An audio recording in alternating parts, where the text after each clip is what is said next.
Now I'm just gonna take my shears, and luckily these are big enough where I can get it in a good 2 to 3 cuts, and we're done. 2 down, 98 more to go.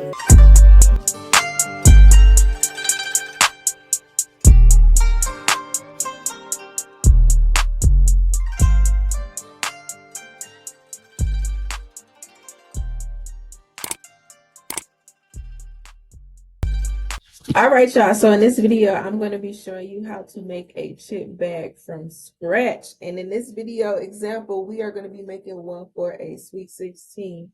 So real quick, I'm going to show you, just in case you don't have a template like this, how you can create your own with the dimensions that you need. So the page size that we're using is an 8.5 by 11. And then we have it in landscape mode. So that is when you see it horizontal instead of vertical. So to add your measurements, what you're going to do is you're going to click on File and then Settings, Show Rulers and Guides, Settings again, and then Show Margins, right? Measure it somewhere at a 0.5 or somewhere near 0.5 at the top and the bottom. So if it's 8.5, just measure it at the 8 mark. So that gives you a little bit of leverage of where to put your glue dots, your double-sided tape, or whatever you're doing. Or if you are a crimper, it gives you area to crimp.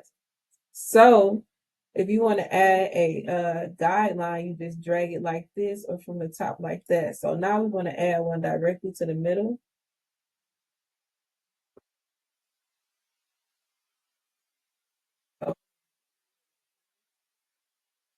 And then from there, drag a line and add it to the 2.7 mark, and then drag another one to the 8.2 mark.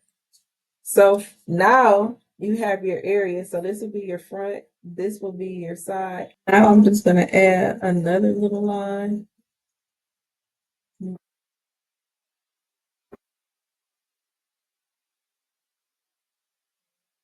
$10.7 is about right. Anyway, so those are the measurements. So you can have your center, your whole front piece, your side piece, little area for you to add your glue, and then you can add frames as such, or you can just make one big background. You can do whatever you like. So we're gonna go ahead and get started. So I'm just gonna start uploading some of the pictures.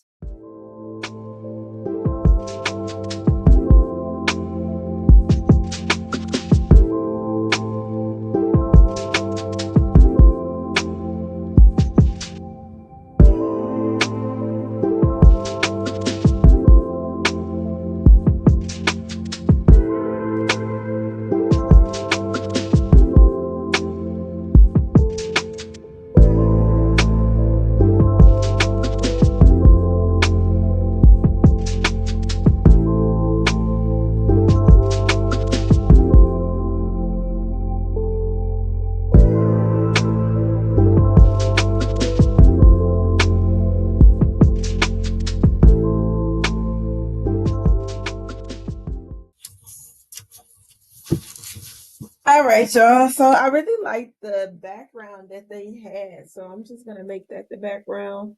And then I'm going to do a little background. And I'm going to reset this image. Reset this image. And then I'm actually going to grab her. So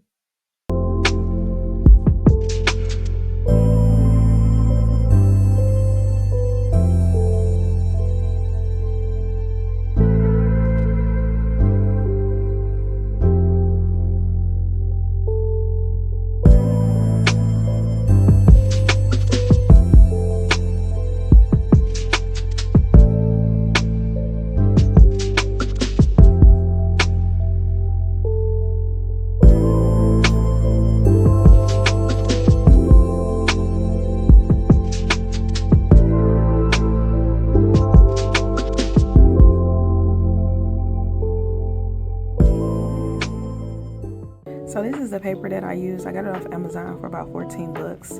It's the Unikit paper. It might not always come in this package because I ordered it before and I got it in a different package. And then now I'm going to show you the output of using soft gloss versus premium presentation glossy. It looks the same to me, but you want to make sure you do soft gloss or premium presentation glossy when you print. All right, y'all, now we are in the final stage of our chip bag. So woohoo, you made it this far. And if you learned something while you've been watching this video, go ahead and like it. Once you do that, it helps other people find content just like this. So we're going to continue. So like I said already before, we got our inkjet glossy paper. I'm introducing this paper crimper. You pull it straight out of this one. You get it from Amazon for about it was anywhere between $15 and $19. I don't remember. And then I also ordered these picking shears. They are huge. And then it also comes with a tape measure inside.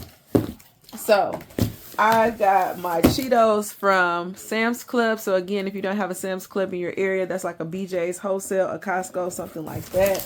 And you get 50 bags. So we're going to go ahead and take a few out. Now, I am going to be using a brand new method, so bear with me, please, as we do this. So today, I'm only going to be using this double-sided tape and these shears. I'm sorry, not the shears, the crimper to hold it together.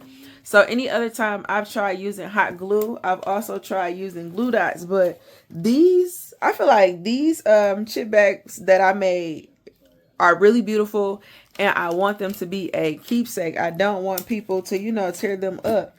So I want them to be able to easily take them off so that they can eat their food and, you know, continue on. So I'm just going to go ahead and take a couple out.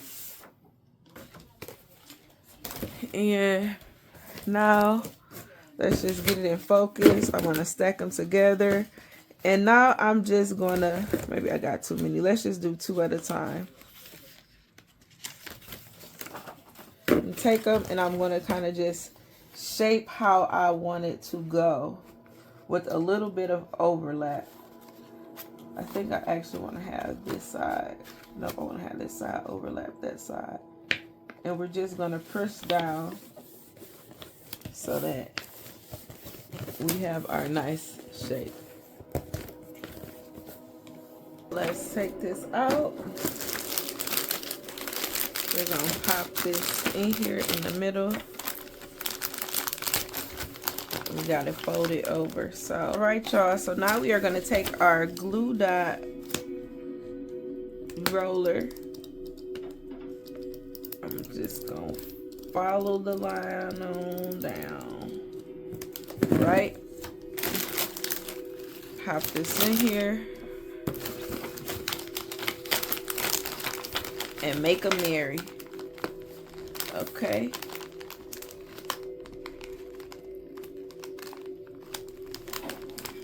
Looks good. Looks good. Looks good. Now, I'm going to take this and I'm going to put it right in the middle. And I'm going to do 1, 2. 1, 2 out. And I feel like that's just enough. So, back to the middle. Ah, shoot. So I was hoping and praying that if I cranked it, that would be enough without doing a glue dot. But clearly it's not. So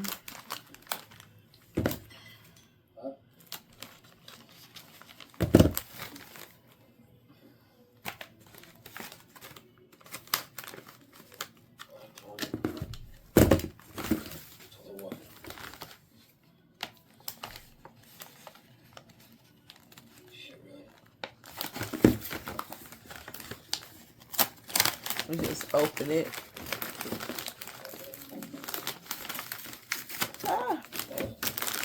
So now let's, with the lesson learned, y'all learning on my dime and not y'all's.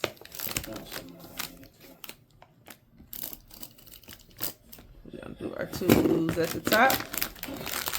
Let's redo that.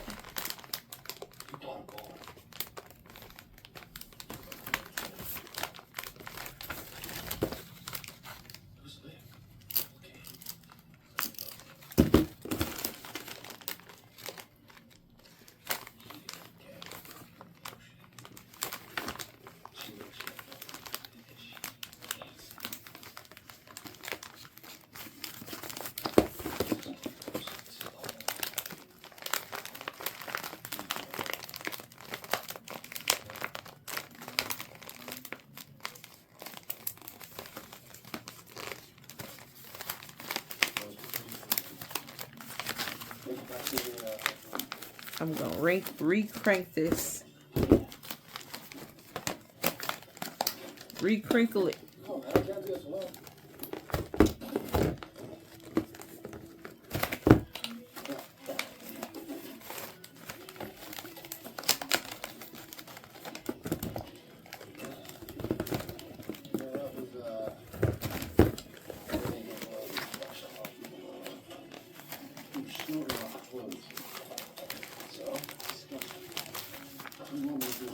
And now I'm just gonna take my shears, and luckily these are big enough where I can get it in a good 2 to 3 cuts, and we're done. So what I'm noticing is I much rather do this on like a solid surface instead of this wobbly chip box surface, because one thing that I just noticed is that my crinkle is uneven, and since I'm making it, I'm paying attention to stuff like this, but other people might not. But that's just something to keep in mind. So yeah, 2 down, 98 more to go.